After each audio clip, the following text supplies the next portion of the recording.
Hard conversation കുറച്ചൊന്ന് പ്രയാസകരമായിട്ടുള്ള സംഭാഷണത്തിലേക്ക് കടക്കാൻ പലപ്പോഴും ബന്ധങ്ങളിൽ എല്ലാ പേർക്കും മടിയാണ്. കാരണം ആ ഒരു സമയത്ത് ഒരു സന്തോഷം നഷ്ടപ്പെട്ടാലോ എന്ന് ഓർത്തിട്ടാണ്. 5 സ്റ്റെപ്പുകളാണ് നമ്മൾ ഇതിനു വേണ്ടിയിട്ട് പാലിക്കേണ്ടത്. ഒന്നാമത്തേത്, നമ്മൾ നന്നായിട്ടൊരു അവയർനെസ് ഉണ്ടാക്കിയെടുക്കുക. അതായത് റൈറ്റ് മൊമെന്റ് ആണോ എന്നതിനെ കുറിച്ചിട്ട്. റൈറ്റ് മൊമെന്റ് ആണെന്നുണ്ടെങ്കിൽ നമുക്ക് ആ ഒരു ടോപ്പിക് പ്രസന്റ് ചെയ്യാം എന്നതാണ് ധാരണ.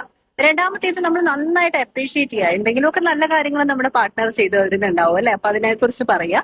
മൂന്നാമത്തേത്, അവരുടെ പെർമിഷൻ ചോദിക്കുക എന്നുള്ളതാണ്. അതായത് ഞാൻ ഇങ്ങനെ ഒരു കാര്യം പറഞ്ഞോട്ടെ, എനിക്ക് ചെറുതായിട്ടൊന്ന് ബുദ്ധിമുട്ട് തോന്നിയ ഒരു കാര്യം പറഞ്ഞോട്ടെ, നമ്മുടെ റിലേഷൻഷിപ്പിന് ബെറ്റർമെന്റ് കൊണ്ടുവരാൻ പറ്റുന്ന, ഇമ്പ്രൂവ് ചെയ്യാൻ പറ്റുന്ന ഒരു കാര്യമാണത്. എന്നിട്ട് ഐ സ്റ്റേറ്റ്മെന്റ് ആണ് ഉപയോഗിക്കേണ്ടത്. എനിക്ക് ഇങ്ങനെ ഫീൽ ചെയ്തു, അല്ലെങ്കിൽ നിങ്ങളൊന്നും അങ്ങനെ ചെയ്തില്ല, എനിക്ക് നീ ഇങ്ങനെ ചെയ്തില്ലേ എന്നൊക്കെ പറയുന്നതിനേക്കാൾ ഉപരിയായിട്ട് ഐ സ്റ്റേറ്റ്മെന്റ്, എനിക്ക് ഇങ്ങനെയാണ് ഫീൽ ചെയ്തത്, അങ്ങനെയാണോ എന്ന് എനിക്കറിയില്ല എന്നുള്ള രീതിയിൽ സംസാരിക്കാം.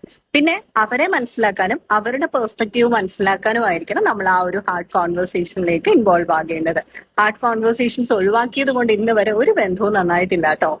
അതുകൊണ്ട് ഹാർഡ് കോൺവെർസേഷൻസിലേക്കൊക്കെ കടക്കുമ്പോൾ ഈ 5 ടിപ്പ് ഒന്ന് ഉപയോഗിച്ചോളൂ.